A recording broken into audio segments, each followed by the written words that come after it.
తన రాష్ట్ర దశాబ్ది ఉత్సవాలను ఘనంగా నిర్వహించాలని రాష్ట్ర ప్రభుత్వం నిర్ణయించింది. ఈ మేరకు సికింద్రాబాద్ పరేడ్ గ్రౌండ్లో రాష్ట్ర అవతరణ దినోత్సవ వేడుకలు నిర్వహించేందుకు ముమ్మరంగా ఏర్పాట్లు జరుగుతున్నాయి. వేడుకలకు సంబంధించి సంబంధిత అధికారులతో సీఎస్ శాంతికుమారి సమీక్షా సమావేశం నిర్వహించారు.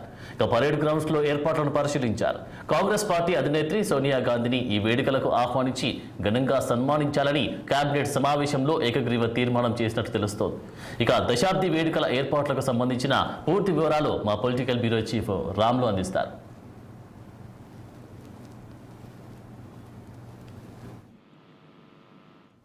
చేసుకుంటున్న సందర్భంగా దశాబ్ది ఉత్సవాలను జరిపేందుకు రాష్ట్ర ప్రభుత్వం పెద్ద ఎత్తున కసరత్తు చేస్తూ ఉంది. ఈ దశాబ్ది ఉత్సవాలను ఘనంగా నిర్వహించి తెలంగాణ ఇచ్చిన కాంగ్రెస్ పార్టీ అధినేత్రి సోనియా గాంధీని ప్రత్యేక అతిథిగా కూడా ఆహ్వానించేందుకు రాష్ట్ర ప్రభుత్వం తీవ్ర కసరత్తు చేస్తూ ఉంది. ఇప్పటికే ముఖ్యమంత్రి రేవంత్ రెడ్డి సోనియా గాంధీని ఆహ్వానించేందుకు ఢిల్లీలో మకాం వేశారు. మరోవైపు ప్రభుత్వ ప్రధాన కార్యదర్శి చీఫ్ సెక్రటరీ సచివాలయంలో సమీక్షా సమావేశాలతో పాటు నిన్న పెరేడ్ గ్రౌండ్లో కూడా మొత్తం సందర్శించి జరుగుతున్న ఏర్పాట్లను పరిశీలన జరిగింది. ప్రస్తుతం మనం ఈ పెరేడ్ గ్రౌండ్లో ఉన్నాము.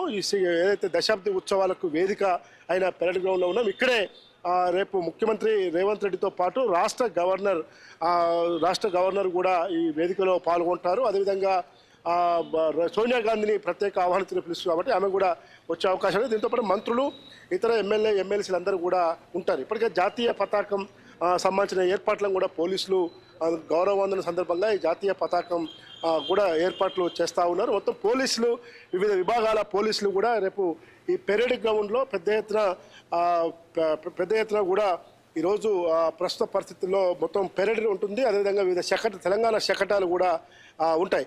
కాబట్టి మనం చూస్తూ ఉన్నాం పోలీసులు కూడా ఇక్కడ కూర్చోవడం జరిగింది. అదేవిధంగా ఈ రోడ్డు కూడా స్పెషల్గా ప్రత్యేక దృష్టిని సారించి మొత్తం కూడా ఆర్ఎండ్బి అధికారులు, హెచ్ఎండిఏ, మున్సిపాలిటీ, అదేవిధంగా ట్రాన్స్పోర్ట్ రంగాలకు చెందిన పోలీసు శాఖలోని వివిధ విభాగాలకు చెందిన అధికారులు అందరూ కూడా ఇక్కడ గత 2-3 రోజులుగా ఈ ఏర్పాట్లను చేస్తా ఉన్నారు. మొత్తం ఈ రోడ్డు మీద కూడా ఎందుకంటే రేపు ముఖ్యమంత్రి రేవంత్ రెడ్డి, గవర్నరు వీళ్ళంతా కూడా ఉన్న నేపథ్యంలో పోలీసు విభాగాలు పెరేడ్ నిర్వహిస్తాయి. కాబట్టి ముఖ్యమంత్రి రేవంత్ రెడ్డితో పాటు గవర్నర్ కూడా ఈ ప్రత్యేక జీప్లో ఏదైతే ఏర్పాటు చేశారో ఆ జీప్లో కూడా వీళ్ళిద్దరు కూడా మొత్తం కూడా రౌండ్ చేస్తారు.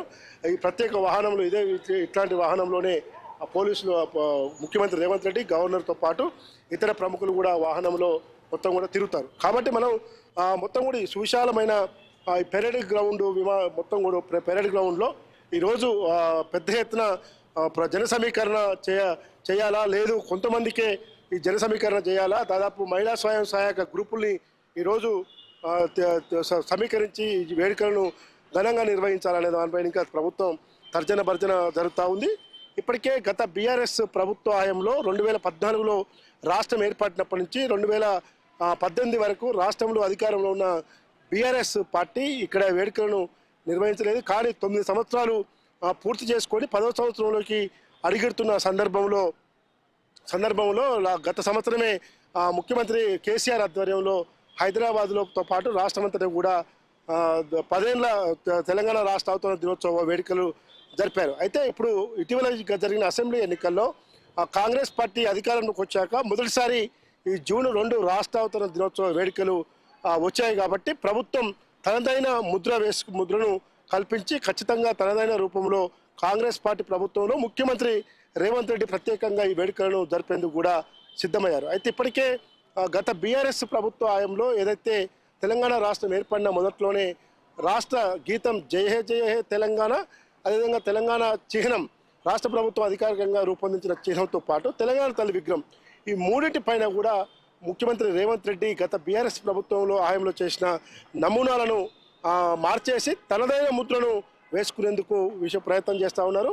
2 నిమిషాల 30 సెకండ్లు ఉన్న తెలంగాణ ఉండే విధంగా తెలంగాణ గీతం జయ జయ తెలంగాణను పాటను కుదిస్తూ ఇప్పటికే మ్యూజిక్ డైరెక్టర్ ఎంఎం కీరవాణి, గాయకుడు అందశ్రీతో పాటు ముఖ్యులు కూడా చర్చిస్తూ ఉన్నారు. అదేవిధంగా రుద్ర రాజేశ్వరరావుతో నిన్న తన నివాసంలో కూడా ముఖ్యమంత్రి రేవంత్ రెడ్డి తెలంగాణ చిహ్నం నమూనాపై కూడా చర్చించడం జరిగింది. మరోవైపు తెలంగాణ తల్లి విగ్రహాన్ని కూడా కొన్ని చేర్పులు మార్పులు చేస్తారని చెప్పి తెలుస్తూ ఉంది.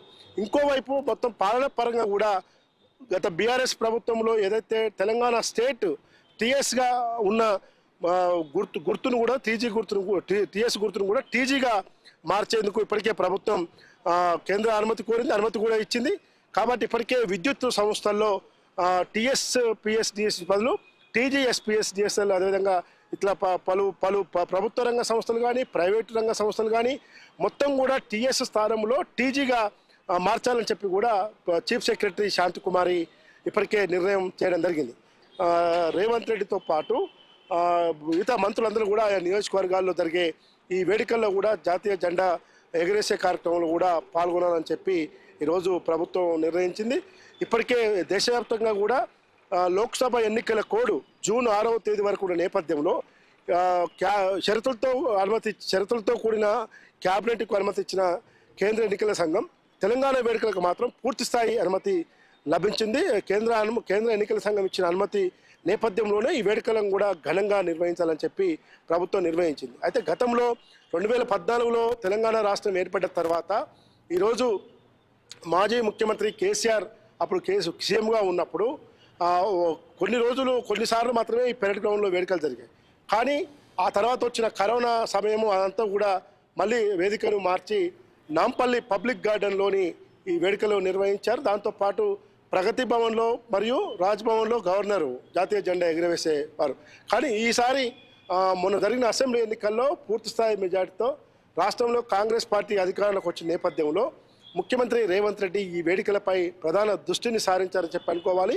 ఇటీవల జరిగిన క్యాబినెట్ సమావేశంలో కూడా ఈ వేడుకల్ని పెద్ద ఎత్తున నిర్వహించాలని కూడా నిర్వహించారు. ప్రస్తుతం ఇది మనం ఓవరాల్గా ఈరోజు పెరేడ్ గ్రౌండ్లో జూన్ 2న తెలంగాణ రాష్ట్ర దశాబ్ది ఉత్సవాలు ఘనంగా నిర్వహించేందుకు ఏదైతే క్యాబినెట్ ఆమోదం మేరకి ప్రభుత్వ ప్రధాన కార్యదర్శి శాంతికుమారి వీళ్ళందరూ కూడా చేయడం జరిగింది. దాంతోపాటు ఈ వేడుకల్లో తెలంగాణ ఉద్యమంలో అసువులు బాసిన అమరవీరుల కుటుంబాలను కూడా పలువురిని పిలిచి సన్మానించాలి.